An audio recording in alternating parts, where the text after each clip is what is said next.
नमस्कार दोस्तों, जय श्री राम, राधे राधे। आपका teaching in Hindi career classes में स्वागत है। अभी तक आप लोगों ने 4 स्तंभों के बारे में पढ़ा। हिंदी साहित्य के 4 स्तंभों के बारे में पढ़ा। जयशंकर प्रसाद, महादेवी वर्मा, सुमित्रानंदन पंत और सूर्यकांत त्रिपाठी निराला। अब आप एक ऐसे कवि के बारे में पढ़ने जा रहे हैं जिनकी रचनाओं के बारे में जानने जा रहे हैं। वो कवि राष्ट्रीय चेतना तथा प्रगतिवादी के कवि हैं। उनका नाम है रामधारी सिंह दिनकर। रामधारी सिंह दिनकर का जन्म सन 1908 ईस्वी में सिमरिया घाट, बेगूसराय, बिहार में हुआ था। मृत्यु इनकी मद्रास में सन 1974 ईस्वी में, मद्रास तमिलनाडु जो भारत में है, हुई थी। इनके पिता का नाम बाबू रवि सिंह था और इन्हें जो उपाधि मिली थी इनकी रचनाओं पर, इन्हें राष्ट्र कवि की उपाधि मिली थी। किस चीज़ की उपाधि मिली थी? राष्ट्र कवि की उपाधि मिली थी। और इन्हें पुरस्कार भी मिला था। जैसे 3 पुरस्कार इन्हें मिला था: साहित्य अकादमी पुरस्कार, पद्म भूषण पुरस्कार और ज्ञानपीठ पुरस्कार। साहित्य अकादमी और पद्म भूषण पुरस्कार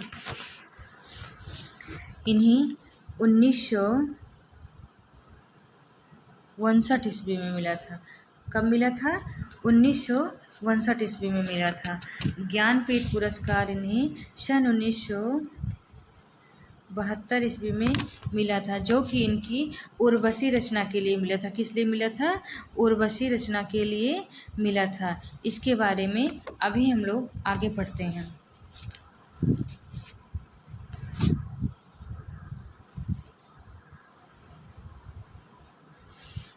अब सबसे पहले हम दिनकर की प्रमुख कृतियाँ पढ़ते हैं। पहली कृति है इनकी रेणुका। क्या है? रेणुका। सन 1935 ईस्वी। सन 1935 ईस्वी। हुंकार 1939 ईस्वी। रसवंती 1940 ईस्वी। द्वंद्वगीत 1940 ईस्वी। रसवंती और द्वंद्वगीत 1940 में ही लिखा गया था। इसके बाद आता है कुरुक्षेत्र। क्या आता है? कुरुक्षेत्र, जो कि एक प्रबंध काव्य है। क्या है? प्रबंध काव्य, जिसकी रचना सन 1946 ईस्वी में हुई थी। कब हुई थी? सन 1946 ईस्वी में हुई थी। सामधेनी 1947 ईस्वी। रश्मि रथी क्या है? खंड काव्य। जैसे कुरुक्षेत्र काव्य क्या है? प्रबंध काव्य, उसी तरह रश्मिरथी जो है खंड काव्य। खंड काव्य किसे कहते हैं? खंड काव्य जो है छोटे छोटे खंडों में विभाजित होकर जो काव्य बनता है उसे क्या कहते हैं? खंड काव्य कहते हैं। तो रश्मिरथी जो है इनकी रचना एक खंड काव्य है, जिसकी रचना सन 1952 ईस्वी में हुई। कब हुई? सन 1952 ईस्वी में हुई। नील कुसुम 1954 ईस्वी। दिल्ली 1954। अब इसमें नील कुसुम और दिल्ली का रचना वर्ष जो है वो सेम है। क्या है? सेम। 1954 ईस्वी में दोनों लिखा गया था। इसके बाद इनकी सबसे महत्वपूर्ण रचना जो आती है वो है उर्वशी, जो कि एक गीत नाट्य है। क्या है? एक गीत नाट्य। जयशंकर प्रसाद ने भी उर्वशी नाम से रचना की है, बट जो रामधारी सिंह दिनकर की रचना है उर्वशी, ये एक गीत नाट्य है। क्या है? गीत नाट्य। इसकी रचना सन 1961 ईस्वी में हुआ था। कब हुआ था? सन 1961 ईस्वी में हुआ था। और सबसे इम्पॉर्टेंट टॉपिक ये है कि इसी उर्वशी रचना के लिए इन्हें ज्ञानपीठ पुरस्कार मिला था। क्या मिला था? ज्ञानपीठ पुरस्कार मिला था। ज्ञानपीठ पुरस्कार सन 1972 ईस्वी में मिला था। ईस्वी में मिला था। उर्वशी रचना के लिए ही इनको सन 1972 ईस्वी में ज्ञानपीठ पुरस्कार मिला था। इसके बाद आता है परशुराम की प्रतीक्षा सन 1963 ईस्वी। आत्मा की आँखें 1964 ईस्वी। क्या आता है? 1964 ईस्वी। हारे के हरिनाम, धूप और धुआं 1951 ईस्वी।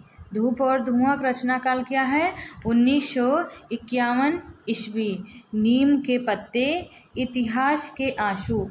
धूप और धुआं और इतिहास के आंसू, ये दोनों की रचना वर्ष जो है सेम है, 1951 ईस्वी। रश्मि लोक भी इन्होंने लिखा 1974। देखिए, रश्मि रथी और रश्मि लोक में आप लोग कंफ्यूज न होना।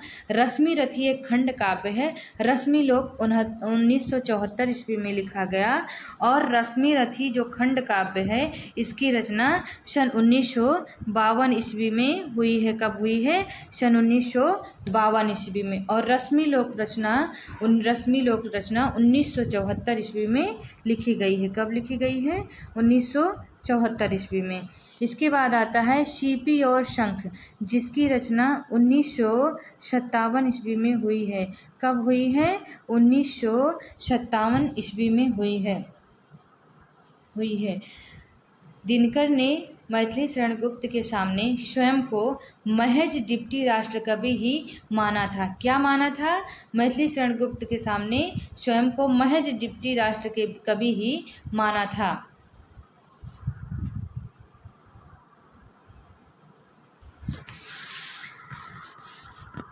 विचार या चिंतन प्रधान निबंध।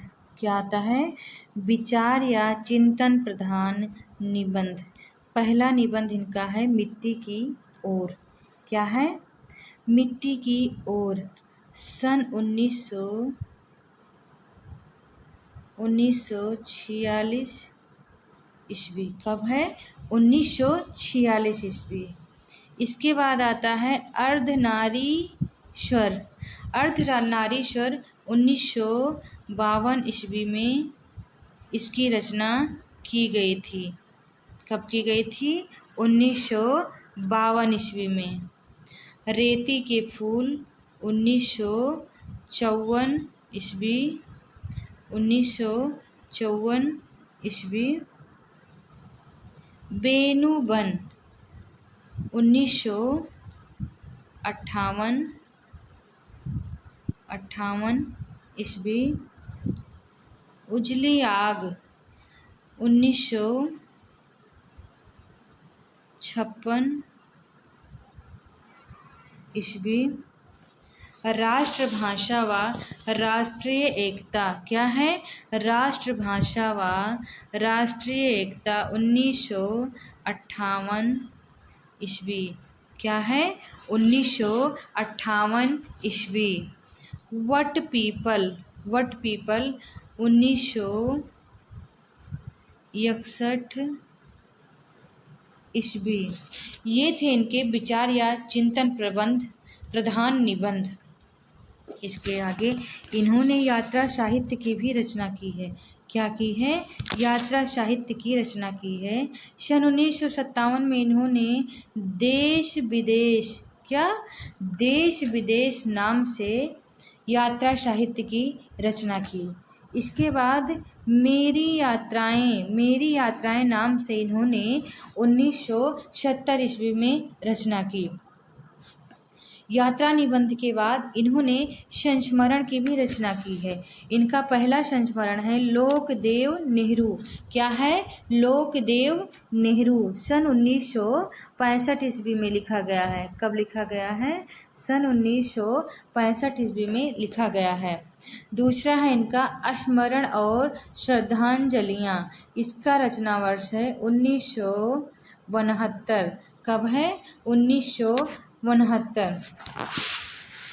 इसके बाद इन्होंने एक निबंध जो कि बहुत ही इम्पोर्टेंट है, कई परीक्षाओं में पूछा जाता है, संस्कृत के 4 अध्याय, जिसके बारे में आप लोगों ने पहले ही सुना होगा या किसी पेपर में आपने देखा होगा। संस्कृत के 4 अध्याय नामक निबंध जिसका प्रकाशन साहित्य अकादमी में कहाँ हुआ था? साहित्य अकादमी में 1956 ईस्वी में हुआ था। ये सबसे पहले प्रकाशित साहित्य अकादमी में ही हुआ था। अब दिनकर की महत्वपूर्ण कुछ पंक्तियाँ भी आप लोग जान लीजिए। जैसे श्वानों को मिलता दूध भात, बच्चे भूखे अबुलाते हैं, माँ की हड्डी से ठिठुर चिपक जाड़े की रात बिताते हैं। देखिए ये मानवता के कितने करीब थे। इनकी सोच जो है मानवता के इतने करीब थी कि ये जो है श्वानों को मिलता दूध भात, बच्चे भूखे अकुलाते हैं, माँ की हड्डी से ठिठुर चिपक जाड़े की रात बिताते हैं। ये गरीबी का वर्णन है। ओ दुविधाग्रस्त शार्दुल बोल, हटो व्योम के मेघ पंथ से स्वर्ग लूटने हम आते हैं। दूध दूध ओ वत्स, तुम्हारा दूध खोजने हम आते हैं। रे रोक युधिष्ठिर को ना यहाँ जाने दे, उनको स्वर्ग धीरा पर फिरा हमें गांडीव गदा लौटा दे अर्जुन भीमवीर। ये कवि जो हैं सांस्कृतिक चेतना, राष्ट्रीय चेतना और प्रगतिवादी चेतना दोनों के कवि हैं। आज आपने रामधारी सिंह दिनकर की रचनाओं के बारे में जाना। कल आपको फिर किसी महत्वपूर्ण कवि के बारे में की रचनाओं को लेकर आपसे मिलते हैं। तब तक के लिए जय श्री राम, राधे राधे।